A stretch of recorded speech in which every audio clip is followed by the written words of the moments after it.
Hey guys, Gary the Gremlin here, but I can't deal with that now.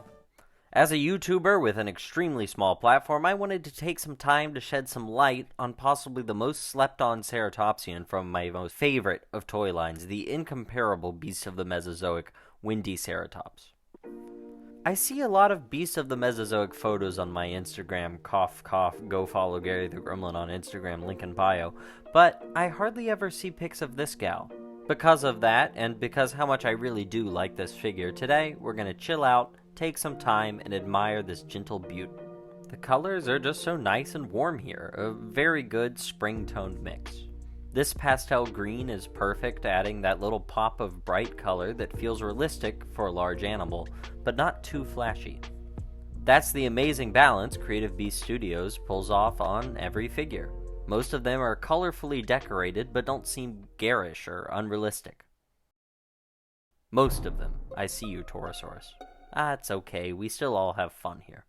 And the patterns here are rather complex. You've got a general yellow base coat with a dark autumnal burgundy on top, with these cream-colored stripes around the very top. Now, that's not even to mention the face, so the pattern complex enough I won't even bother explaining it.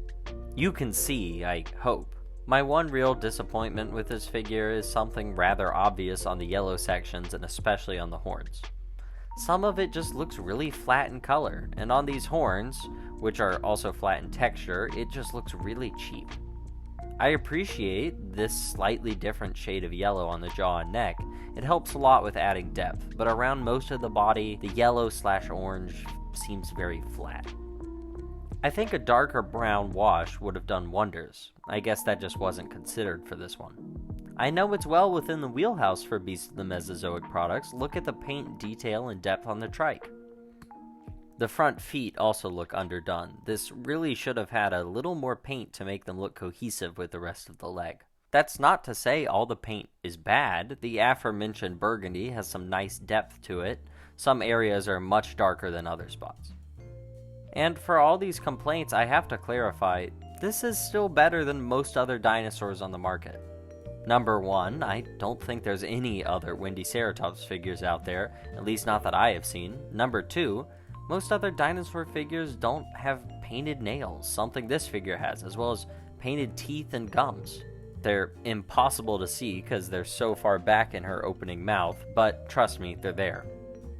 So, for all her faults, it's not like I'm starving over here. I've still got a really good dino figure. It's like the difference between TGI Fridays and Longhorn Steakhouse. Yes, one is definitely better, but they're both still better than slagging McDonald's. That's a joke. I was trying to make a good analogy.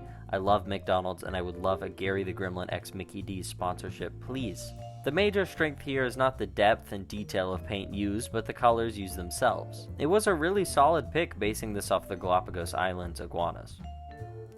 And her size is a decent one, easily about the same size as the juvenile Triceratops from earlier.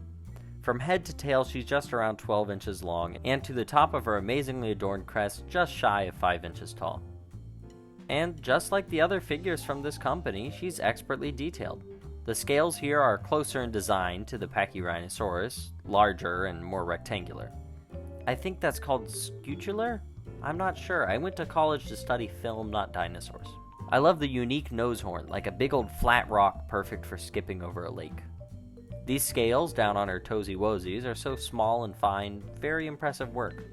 She does look great on the shelf with some of my other dinosaur figures, perfectly in scale with my other 1/18th scale dinos, be they Beast of the Mesozoic or Hammond collection.